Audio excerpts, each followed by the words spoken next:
I'm David Sprinson. I am founder of the Long Island Progressive Coalition, which is now just celebrated its 29th anniversary as an island-wide grassroots community-based organization.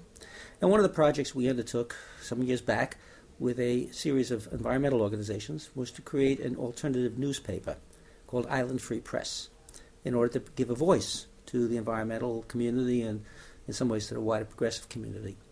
We put a lot of time and effort collectively in developing guidelines for writing and developing ways of establishing a printing process and a distribution network.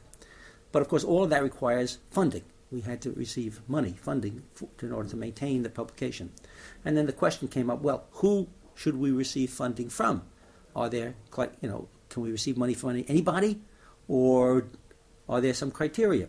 And there was extensive discussions as to the criteria that we would employ in order to determine who would receive, from whom we could receive funding, or from whom we could even take advertisements, because it was a paper, we wanted to be advertisements.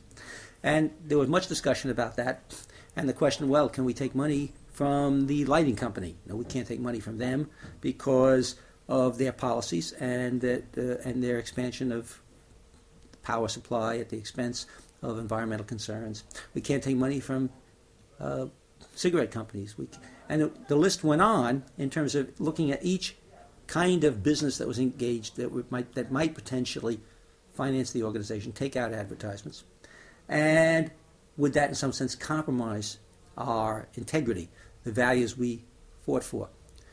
The other side of that question was, well, if we can't get advertising from significant businesses and corporations because we disagree with this or that part of their policy, what is the possibility of achieving the kind of funding which will sustain and make viable a publication, which costs money for writing, for publication, for distribution?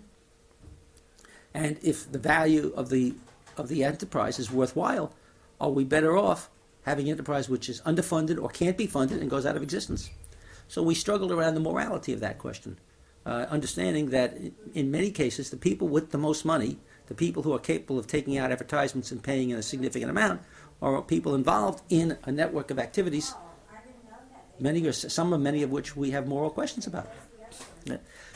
That was a very, very difficult issue for many people in the organization. I argued that we should be prepared to take money from almost any organization, any business, so long as we did it in an open and public fashion.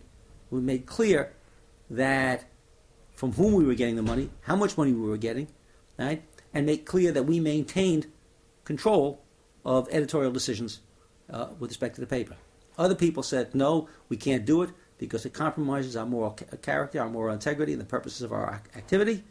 Some may have suggested also that it would have a negative consequence in the eyes of other people. Some might suggest that it might compromise our ability even to exercise independent editorial judgment, because we would say, wait a second, can we really criticize this energy project, this effort to build a new power plant, because that might cut off our supply of funding from what was then the Long Island Lighting Company. So that was the complicated discussion we had. I was on the losing side of that argument. People decided we really can't take money from a whole list of corporations. We can't take advertisements. We were basically reduced to a little more than natural food stores. And in that case, of course, there was not adequate funding to maintain the publication. And it went out of existence after about a year and a half.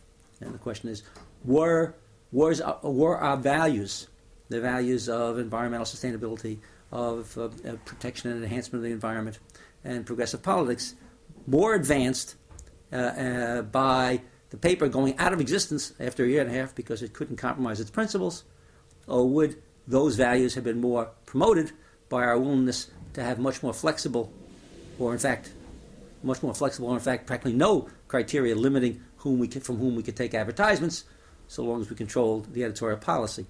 At that question, right, one can evaluate as one wishes, but we do not have an independent and alternative press on Long Island that we had hoped we would have had.